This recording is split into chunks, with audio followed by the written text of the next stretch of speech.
Singapore is expecting foreign investments attracted in 2021 to create over 17,000 new jobs in the coming years. The country secured $11.8 billion worth of investments, surpassing targets set by the Economic Development Board. Although it's still less than the $17.2 billion in 2020. EDB says that global competition will be intense this year, given the uncertain economic climate. Brendan Tanoto with more.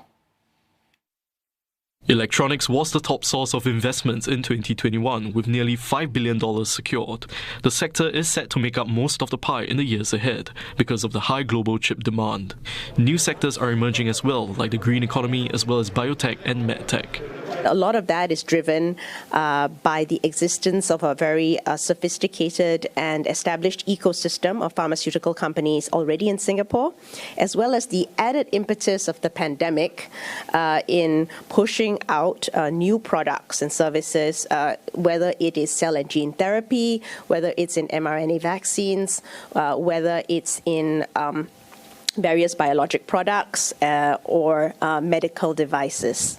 Investments came mostly from the US, followed by the homegrown market and Europe. For Chinese investments, we do see that it is growing, but it is from a low base. The ones who are coming to Singapore tend to be interested in the Southeast Asian market, and that has been many of the tech companies. So these are less FAI intensive, but very much hiring tech engineers, software engineers, and so on and so forth.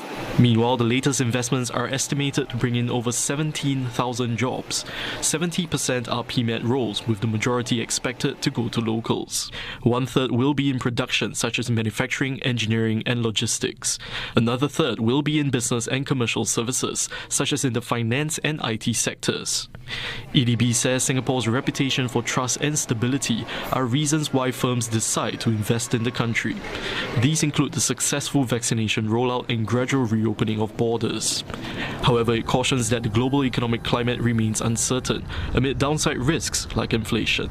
A lot will depend on how aggressively central banks are able to act to dampen that. So the uncertainty really has to do with then the impact on appetites for investments, the impact on demand, and so on and so forth. But I think we should take comfort by the underlying tailwinds that support Singapore's continued growth, the continued digitalization and the digital economy, the growth in Singapore and Southeast Asia as a whole. To seize these growth opportunities, EDB adds that Singapore must stay open and connected to the world. Analysts say recent geopolitical shifts and supply chain disruptions will make Singapore more attractive as a business destination. The country's open economy and resilience amid the pandemic make it a natural hub for sectors such as semiconductors. This actually puts Singapore in strong positions, particularly in the regions, and that companies would have to think about alternative hubs, alternative locations, and they would also have to diversify their supply chain. This is actually a global phenomenon, and that global companies have to rethink and replan their global supply chain and consider where they can actually position critical activities in some key markets, such as Singapore.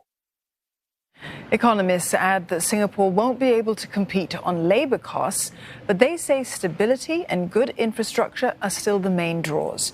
They're expecting the manpower crunch to gradually ease in the second half of the year as the country lives with COVID-19. Some sectors that stand to benefit from a hub approach include information and communications and financial services. Singapore is relatively well positioned to ride the digitization waves with data centers, with skilled personnel in Singapore. I think the economy is well equipped to take on some of this. Another sector is financial services, with a lot of growth in high net worth in the region.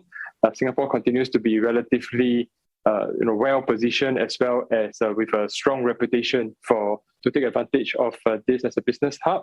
Other sectors include like business services and manufacturing.